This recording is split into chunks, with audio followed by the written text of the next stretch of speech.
If a person of strong personality, with great labour and suffering, frees himself from the hypnotism in which he has been educated since childhood, and which he has maintained in adult life, the perversion of his spirit by which he has been persuaded to distrust his own reason cannot disappear without leaving a trace.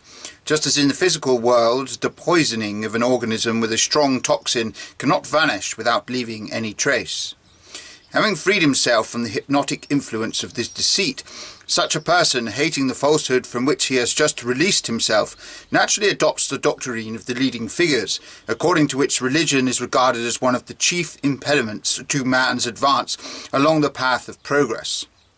And having adopted this teaching, such a man becomes like his teachers, quite unprincipled, i.e. someone without a conscience, guided in life by nothing but his whims, who rather than condemning himself on account of this, considers himself as standing at the highest point of spiritual development man can reach.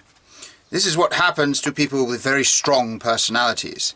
The less strong, while being led to doubt, never entirely free themselves from the deceit in which they were brought up. By adhering to various fancifully constructed and obscure theories intended to justify the absurdity of the dogma they have accepted, and by living in a realm of doubts, obscurities, sophism, and self-deception, they only enhance the blindness of the masses and oppose their awakening.